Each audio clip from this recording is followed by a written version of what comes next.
Ladies and gentlemen, this is David Fisher coming to you live from Sugar Land, Texas. I want to have a conversation with you about diminution in value. Welcome to Plain Talk.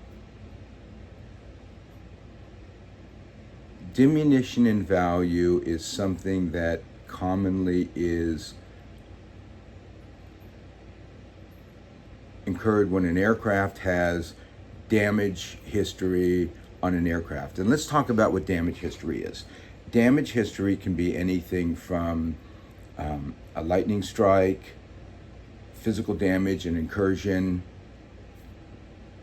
something as minor as hangar rash.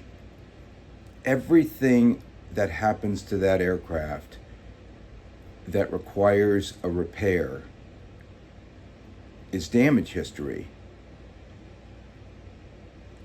Missing logbooks are also considered damage history. In fact, I'd say that they're probably some of the worst damage, because if it's missing, you really don't know what happened. So you have to assume the worst with missing logbooks, and that's why a lot of lenders will not finance an aircraft that have damage history or missing logbooks. Most of the time, if an aircraft has missing logbooks, a lender won't finance the aircraft. You'll also find that a lot of buyers won't buy the aircraft. Speaking of that, when you're looking at an aircraft that has damage history, depending on what the type of damage history is, a lot of operators won't even consider the aircraft. Corporations won't let their executives in an aircraft, especially if that damage might have happened to the pressure vessel. When we're looking at damage history, we look at how long ago did it happen? Who did the repair? What was the damage? Is it reoccurring? Like in a lightning strike, do you have avionics repairs that are continual? And basically we grade that damage and assess a value to it. Think of it like, an automobile. If you're looking at one that had never been in a wreck and one that had been rear-ended, even if it was repaired by the manufacturer, even if it had been repaired with all OEM parts, you're certainly not going to pay the same for it as one that had no damage. The question is, what's the extent of the damage? How many hours has it flown or miles had it driven since the damage was repaired? And the extent of the damage. When looking at these factors, one has to consider the fact that there's a diminution calculation, and when you're researching as an appraiser comparable aircraft, you either assign it a value or you look for similar aircraft that have similar damage, which is almost impossible.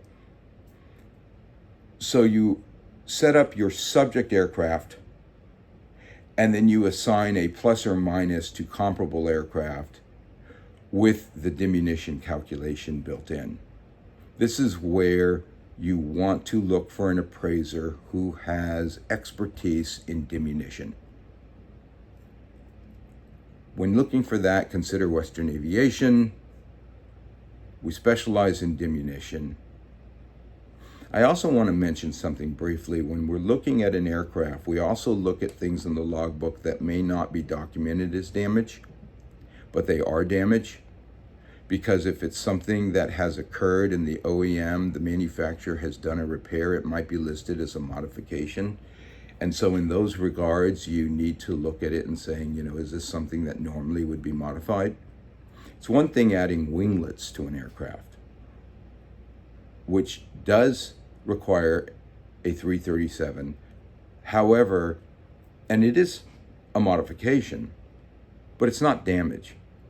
When you look at something that might have happened to that aircraft that's noted in the logbooks, but the manufacturer did the repair and they did listed as a modification, but it's something that's just not typical. One has to assess that as damage. And so as a result of that, there has to be a diminution calculation performed on the aircraft. So I wanted to share this with you briefly. If you have questions about whether your aircraft might have a diminution and how you might be able to recover that from your insurance company, because most insurance companies will compensate you for the diminution, and you have to be compensated, because if you think about it, when you go to sell that aircraft, the buyer's going to do a deduction. Very important that you look at this right up front. Questions? Send me an email, david@westernaviation.com. Look forward to hearing from you.